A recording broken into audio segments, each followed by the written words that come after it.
여러분들 학창 시절이든 이제 사회생활이든 하시면서 느끼시는 것들이 이런 게 있을 거예요. 이제 학교에서 무언가를 배울 때 이론을 배우고 나서 이제 실전으로 들어갑니다. 뭐 원리를 배우고 그 다음에 실전이 있죠. 예를 들어서 뭐 그런 선생님이 된다고 치면은 선생님이 되기 위해서 이제 그 학교를 들어가서 공부를 하고 그리고 이제 이론을 배웠으면 교생 실습을 나가죠. 그러니까 이론을 배우고 실전을 나가는 거예요. 목회자도 마찬가지입니다. 이제 신학교를 가서 이론을 배웁니다. 이론을 배우고 그리고 이제 실전으로 교회에 들어와서 전도사가 돼서 이제 실습을 하기 시작하는 거예요. 목회자가 되는 실전을 뛰어드는 거죠.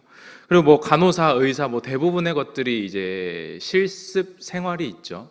그래서 이제 돈을 급여를 받는 것도 처음부터 다 주는 게 아니기도 하고요. 동일하게 하나님께서 우리에게 뭔가를 알려주실 때도 이론이 있고 실전이 있습니다.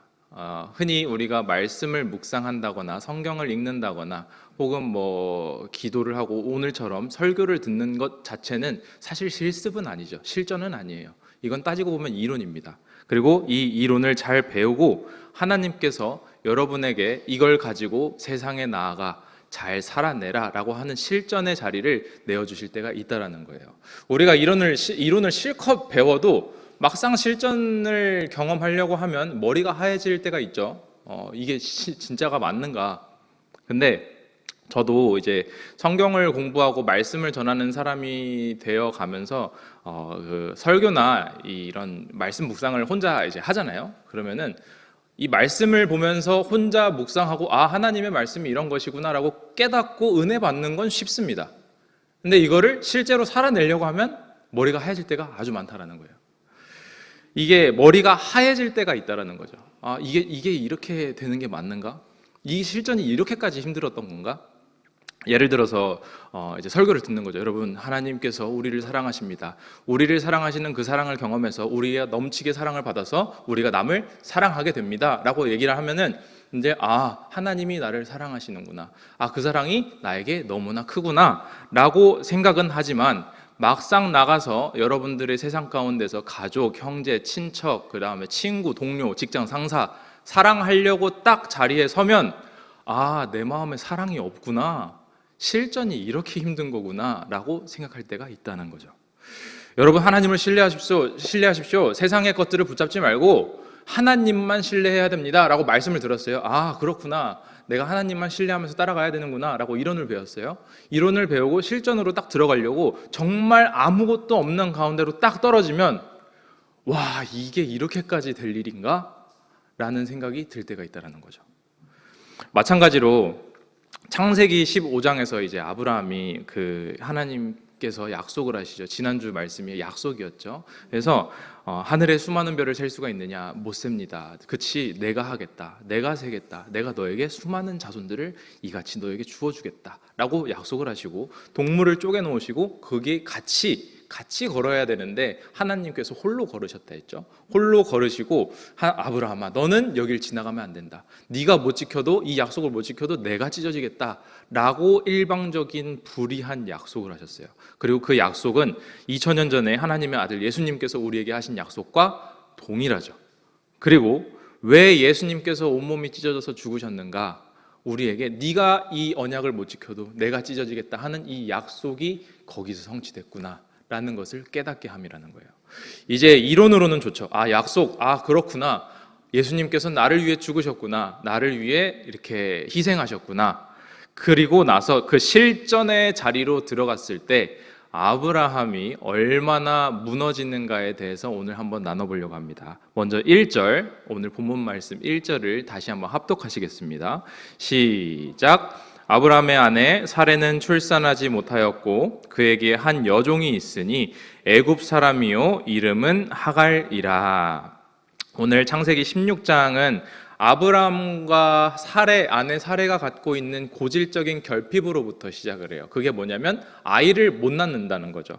근데 이제 하나님이 뭐라고 약속하셨죠? 내가 너에게 셀 수 없는 별만큼의 자손을 주어주겠다 라고 약속을 하셨는데 3명에서 5명 정도는 고사하고 하나는 주셔야 될 거잖아요. 하나는 주셔야 되는데 하나도 안 주시는 거예요.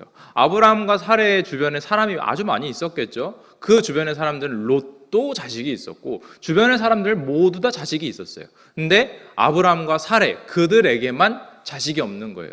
이거는 그러니까 그런 거예요. 무슨 나한테 큰 복이 아니라 다 갖고 있는 걸 나만 못 갖고 있네 라고 생각하게 되는 시점이라는 거죠. 아마 우리도 마찬가지겠죠. 흔히 모두가 다 갖고 있는데 나만 없어 라고 생각할 때가 아주 많아요. 평균치라고 얘기하는 거 있죠. 왜 나만 없는 것 같지? 다른 사람들은 다 누리고 있는 것 같은데, 다 행복한 것 같은데 왜 나만 없지? 어떤 사람들은 이제 성장 과정에서부터 뭐 부모님으로부터의 충분한 사랑이나 용납을 못 받았을 수도 있겠죠. 그럼 그 사람에게는 왜 모두에게 이루어지는 이 가정의 평안함을 나는 못 누리는 것이지? 나는 왜 이런 화목함을 누릴 수 없는 것이지? 흔히 말하는 이제 애정 결핍이 거기서부터 시작이 되겠죠. 어떤 분들은 이제 어떤 재정 상태가 평균치가 안 됐을 수도 있어요.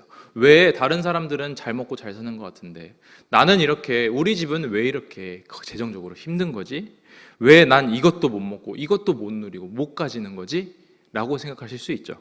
또 어떤 분들은 뭐 연애랑 결혼이 잘 안 되는 사람, 연애랑 결혼이 잘 안 되는 사람이 있을 수도 있겠죠.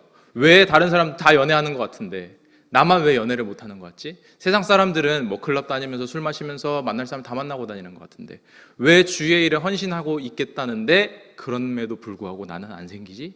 이렇게 생각할 수도 있다는 거죠. 사업이 그냥저냥 다들 해먹고 사는 것 같은데 왜 나만 안 되지? 왜 나만 못 가지지? 그러니까 모두가 다 가지고 있는 것 같은데 나만 없다고 느껴지는 거. 사실 여러분들도 자세히 들여다보시면 다 아실 거예요.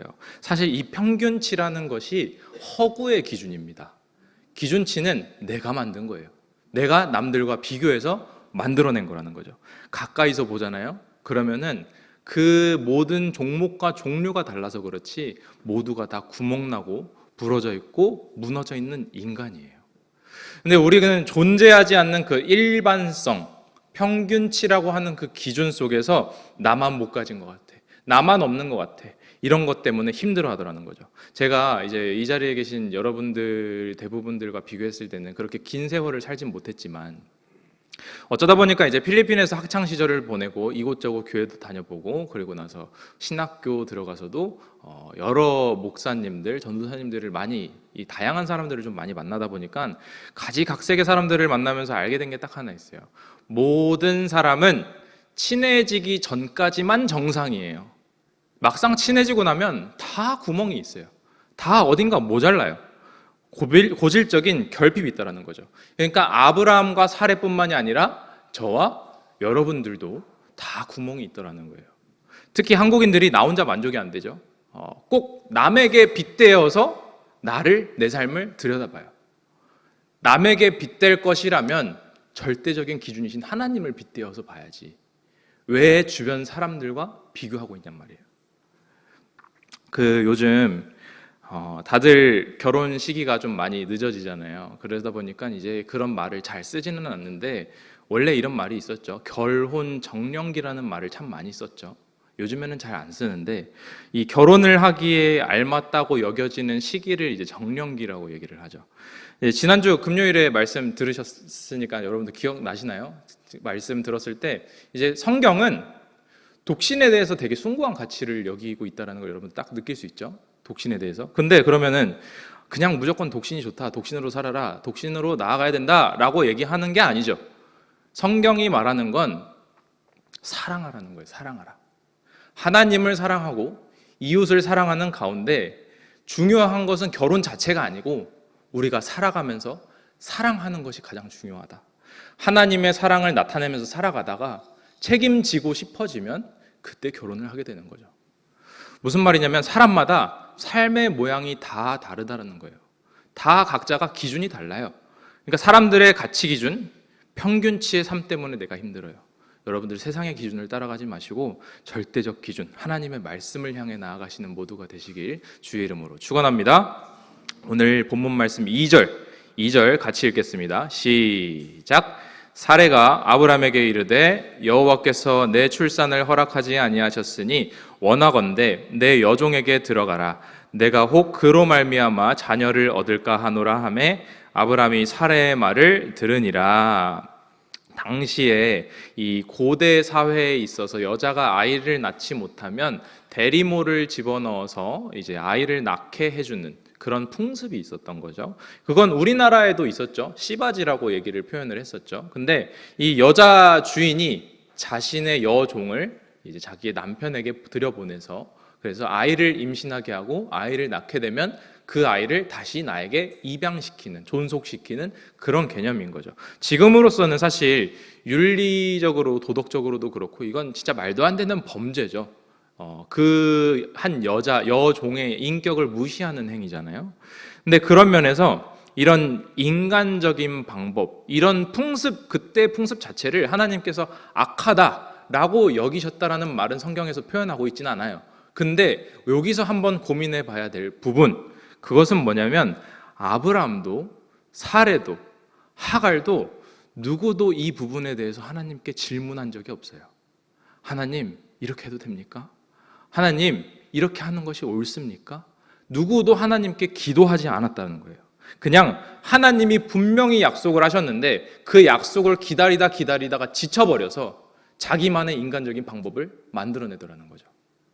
그래서 이 사례가 여종 하갈을 데려다가 남편한테 이제 보내죠. 보내서 이 아브라함이 이걸 승낙해요. 오케이 하죠. 오케이. 근데 왜 승낙했을까요? 그 이유는 아브라함도 원했던 거예요. 모르긴 몰라도 제가 봤을 때는 이 사례가 신랑에게 바라는 다른 말이 있지 않았을까 싶어요. 진짜 하갈 여종을 보내고 싶은 마음 반, 그리고 그럼에도 불구하고 남편에게 듣고 싶었던 말. 실제로 이제 남자분들이 이 요즘 시대에 그렇죠. 잘 집중해서 들어야 하는 여성어라는 게 있다 그래요. 집중해서 내 와이프가 말하고자 하는 진짜 의도가 무엇인지를 잘 파악하라는 거죠. 그러니까 어쩌면 사례가 하갈을 놓고 아이를 낳으십시오라고 얘기를 했을 때 이 아브라함이 아니야, 난 당신만 있으면 돼. 하나님이 주신다고 하셨잖아. 이걸 기다렸을지도 몰라요. 근데 아브라함이 왜 승낙했는가? 자기도 원했던 거죠. 우리는 유혹과 시험에 대해서 굉장히 피상적으로 생각하는 경향이 있죠. 뭔가 누가 봐도 몰골이 굉장히 무섭게 생긴 사탄이 나타나서 혀를 낼름거리면서 야, 사과 먹어봐, 정말 맛있어 라고 하는 걸로 생각할 때가 있다는 거죠. 근데 사실 이건 시험이 아니죠. 진짜 사탄이 유혹하고 시험하는 것은 내가 원하고 바라고 욕구하던 그것을 제한할 때가 아주 많다는 겁니다. 내가 오케이 하기가 쉬운 거. 예를 들어 볼까요? 이제 교회라는 곳이 우리 교회도 그렇고 다른 교회도 그렇고 보통 이제 기독교계는 남자의 비율보다 여성의 비율이 많죠. 그래서 여성의 입장에서 한번 얘기를 해볼게요. 이 자매들이 솔로라고 생각해 봅시다. 솔로인데 이제 그 연애를 해야 돼요. 연애를 해야 돼서 남자를 찾고 있는데 뭐가 과연 시험에 더 가까울지를 한번 여러분들 고민해 보세요. 자, 한쪽 남성은 내가 꿈에 그리고 바라던 이상형이고요. 한쪽은 그냥 이상한 형이에요. 한쪽은 이상형, 한쪽은 이상한 형. 그러니까 한쪽은 내가 같이 다니기에는 뭔가 불편하고 뭔가 좀 창피한 사람, 패션도 망가져 있어요. 질서도 무너져 있고. 제가 이제 만약에 그 사람이 그 자매에게 찾아와서 자매님 저랑 식사 한번 하시겠어요? 라고 얘기를 한다면 요즘 여성들이 제가 그런 얘기를 들었어요. 전부 다 그런 건 아니겠는데 많은 경우에 요즘 여성들이 정말 질서 정연하지 못한 그런 남자들이 좀 이상한 형이 찾아와서 이 데이트를 제안했을 때 첫 번째 드는 느낌, 얘가 지금 나랑 어울릴 거라고 생각하나? 라고 생각을 한다는 거예요. 뭐 다 그런 건 아니겠지만. 근데 이제 그게 시험이라고 쳐볼까요? 그러면은 그때는 담대하게 사탄아 물러가라 할 수 있겠죠. 이건 시험이 아니죠. 왜냐하면 내가 애초에 바라던 게 아니니까 물러가라 할 수 있겠죠. 근데 만약에 막 남자가 박보검이에요. 요즘 박보검의 전성기를 찍는 외모를 가지고 있더라고요. 차은우예요. 그러면은 이제 여자의 입장에서는 그쪽에서 이제 자매님 저랑 식사 함께 하실까요? 라고 하면은 아멘. 저는 주의 여종이오니 말씀대로 이루어지리이다 라고 하겠죠. 무슨 말이냐면 사탄이 뭔가 시험을 할 때는 내가 원하고 바라고 욕구하던 그것을 제한하게 되더라는 거예요. 오케이 하기 쉬운 거. 오늘 말씀 3절과 4절, 3절 4절을 같이 읽겠습니다. 시작. 아브라함의 아내 사레가 그 여종 애굽 사람 하갈을 데려다가 그 남편 아브라함에게 첩으로 준 때는 아브라함이 가나안 땅에 거주한 지 10년 후였더라. 아브라함이 하갈과 동침하였더니 하갈이 임신함에 그가 자기의 임신함을 알고 그의 여주인을 멸시한지라. 그래서 둘이 오케이해서 이제 하갈이 그 아브라함에게 보내줬어요. 그리고 임신을 했죠. 4절에 보면 하갈이 임신함에 그가 자기 임신함을 보고 그의 여주인을 멸시한지라. 이제 임신하면서부터 이 하갈이 몸의 변화만 온 게 아니라 마음의 변화가 오기 시작했어요. 나는 이제 그 전에 알던 노예 하갈만은 아니다. 그렇다고 내가 사례와 동급 정도는 아니겠지만 이전 노예 하갈과는 전혀 다른 위상으로 올라갔다. 여기서 그 여주인 사례를 멸시했다라고 나오죠. 이 멸시라는 뜻의 이 숨은 의미들 중에 하나가 작은, 미미한이라는 뜻을 가지고 있어요. 그러니까 이게 대놓고 주인에게 덤빈 건 아니에요. 근데 아주 작고 소소하고 미미하게 주인에게 개기기 시작하더라. 덤비기 시작하더라. 이런 표현을 쓰는 거죠. 예를 들면 사례가 하갈아 여기 좀 항아리 좀 옮겨다오 라고 얘기를 했어요. 그럼 그 전 같았으면 예 주인님 하면서 예 마님 하면서 그냥 옮겼을 거예요. 그런데 이제 요새 아브라함 주인님이 자기한테 잘해주거든요. 배가 불러 나오고 있구나, 잘 자라고 있구나 라고 하면서 잘해주기 시작해요. 그러니까 나도 뭔가 된 것 같고 노예들 중에서는 뭔가 조금 격상이 된 것 같아요. 그러다 보니까 이전 같았으면 예 마님 하고 항아리를 그냥 옮겼을 텐데 마님 제가 지금 배가 좀 나와서 이게 좀 무겁습니다. 저쪽에 있는 하인을 좀 시키시면 어떨까요? 라고 얘기를 하기 시작하는 거죠. 그러면은 이제 대놓고 덤빈 건 아닌데 이게 사례 입장에서는 어쭈 이것 봐라 당돌한 면이 있네. 이젠 거절을 하기 시작하네. 이게 아주 사소하게 긁히는 거죠. 스크래치가 나기 시작하는 거예요.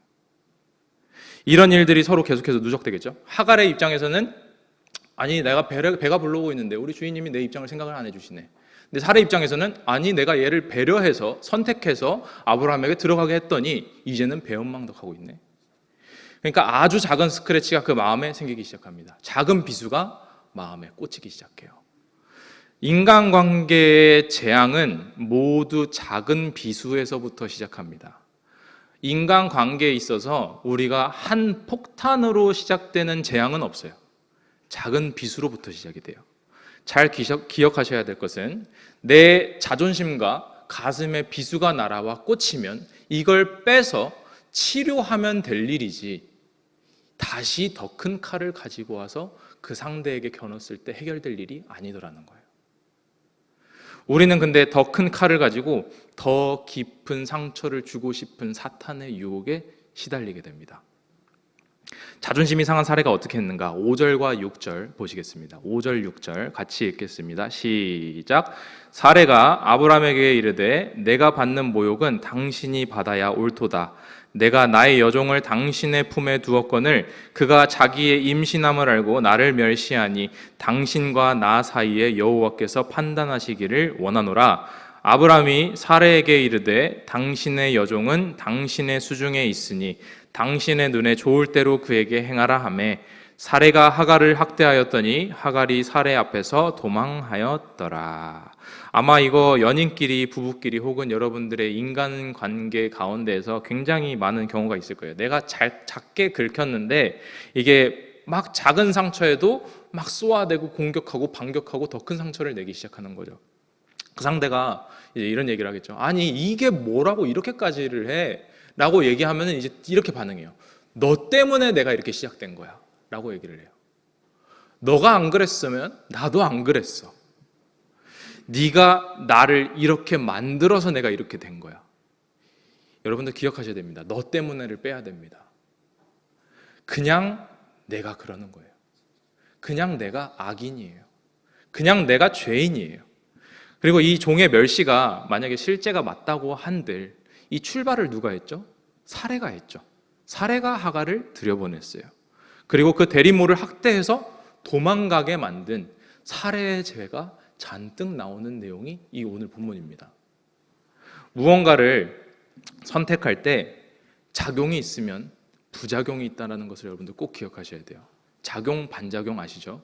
작용이 있으면 부작용이 있습니다. 사례가 그걸 몰랐어요. 내가 애를 못 낳는 것 때문에 이 하갈을 불러다가 대리모로 임신만 시키면 다 해결되는 줄 알았어요. 근데 엄청난 부작용, 그 이후에 얼마나 큰 파장이 있을지를 전혀 고려하지 않았던 거예요. 모든 작용에는 부작용이 있습니다. 여러분들이 그토록 바라고 원하고 욕구하던 그것을 손에 넣을 때 그 뒤에 어떤 부작용이 있는지를 잘 살펴봐야 할 필요가 있다는 거예요. 이 세상과 사회는 내 이득과 즐거움을 위해 지름길을 잘 선택하면 된다라고 이야기합니다. 근데 아니요. 성경은 오히려 정말 좋은 곳에 도달하기 위해서는 얼마나 인내가 필요한지, 얼마나 큰 상처와 기다림이 필요한지를 성경이 이야기하고 있다는 거예요. 그래서 성경에 나오는 하나님의 사람들은 오히려 지름길이 났어요.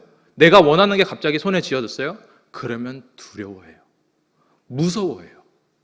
요셉이 이제 형들이 이집트에 노예로 팔았죠. 노예로 팔고 그 보디발 장군 집에서 노예로 성실하게 일하다 보니까 매니저가 됐어요. 매니저가 되니까 이 보디발 장군이 가만 보니까 전쟁을 많이 치르러 나가서 그런지 출장이 잦은 거예요.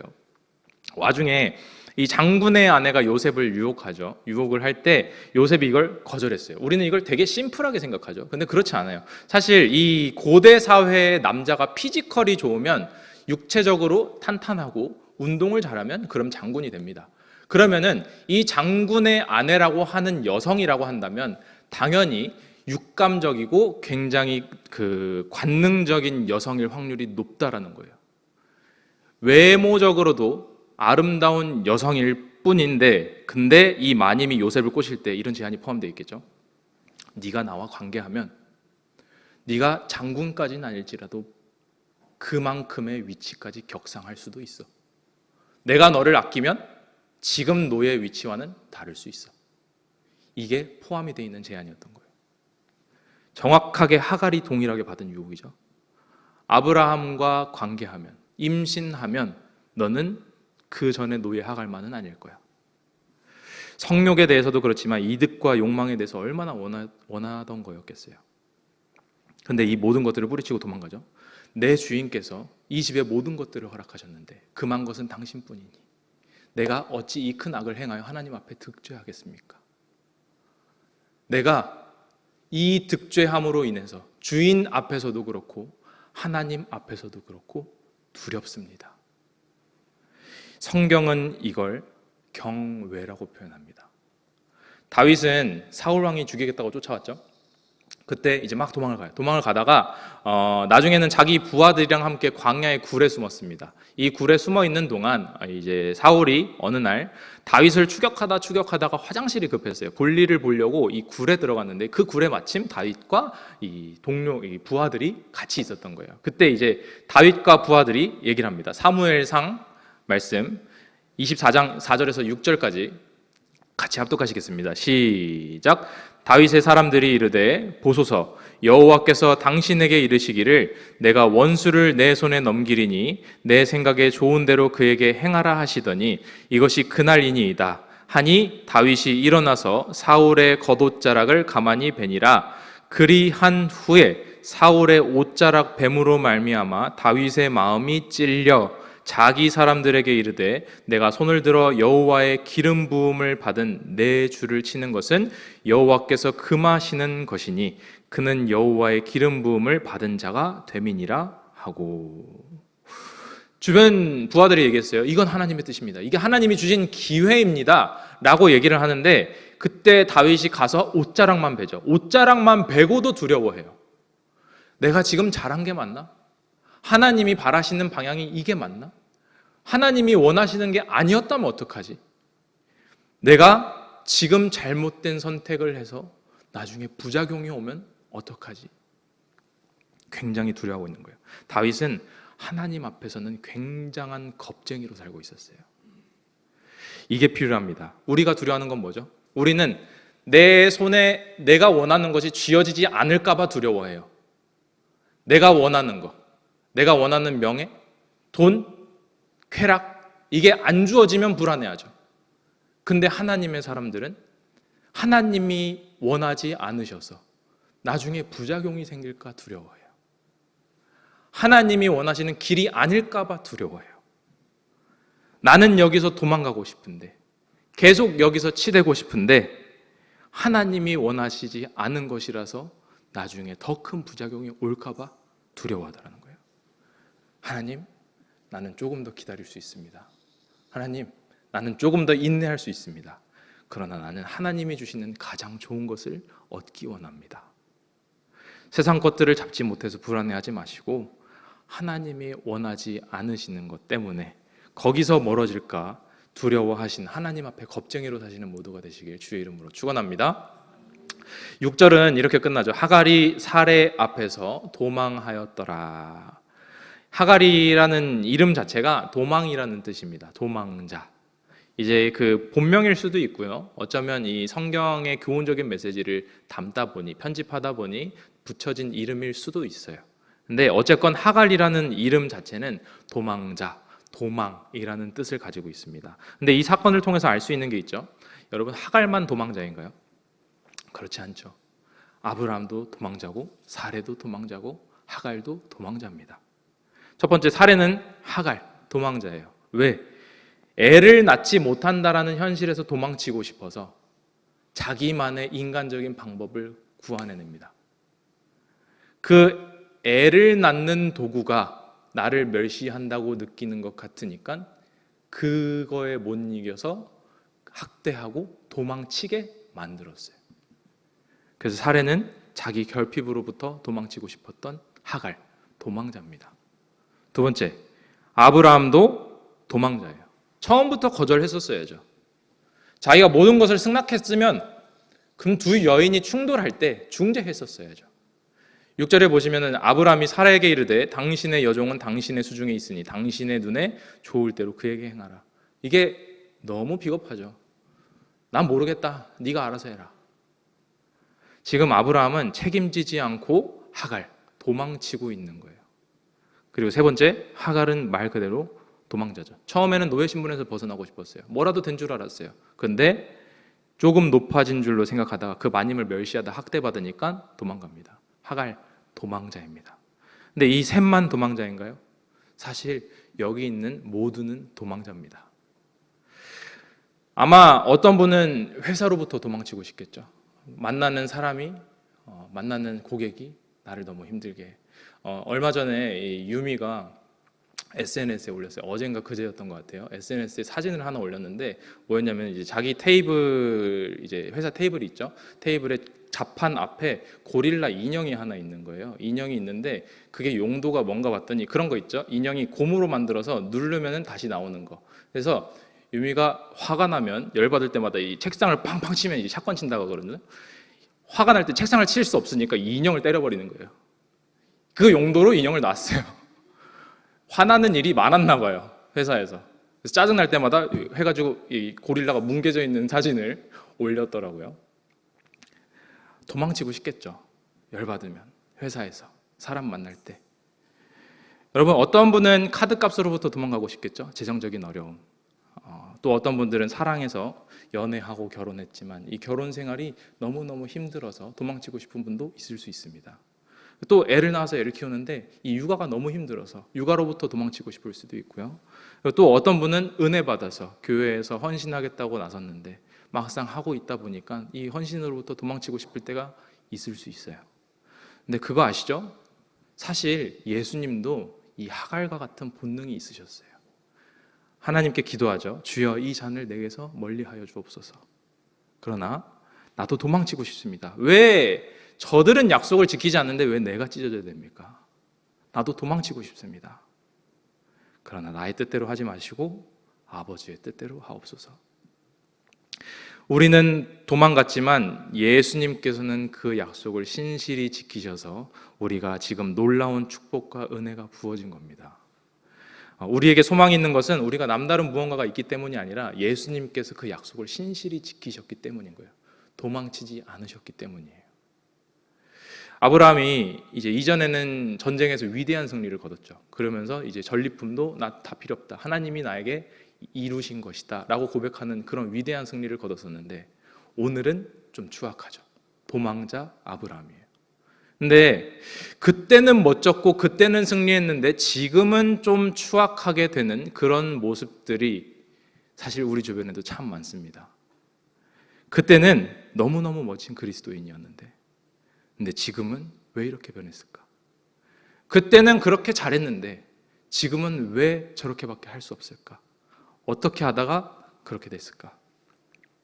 근데 아브라함이 이 또 다른 도망자의 모습으로 살아오면서 하나님께서 그 약속을 지키시기 때문에 하나님께서 끝까지 아브라함을 붙들고 인도하셨어요. 어디까지? 믿음의 조상의 자리까지 이끄셨어요. 하나님이 우리에게 약속하십니다. 영접하는 자, 곧 그 이름을 믿는 자는 하나님의 뭐가 되는 권세를 주셨죠? 자녀가 되는 권세를 주셨어요. 자녀. 우리도 우리의 삶에서 연약할 수 있습니다. 넘어질 수 있습니다. 도망갈 수 있습니다. 근데 예수 이름을 믿고 그분의 약속을 신뢰할 때 어떤 상황 가운데서도 나를 이끄시는 하나님이 계시다라는 것을 믿고 나아가시는 모두가 되시길 주의 이름으로 축원합니다. 말씀 마무리를 이제 또 다른 도망자에 대한 이야기로 하고 마치려고 해요.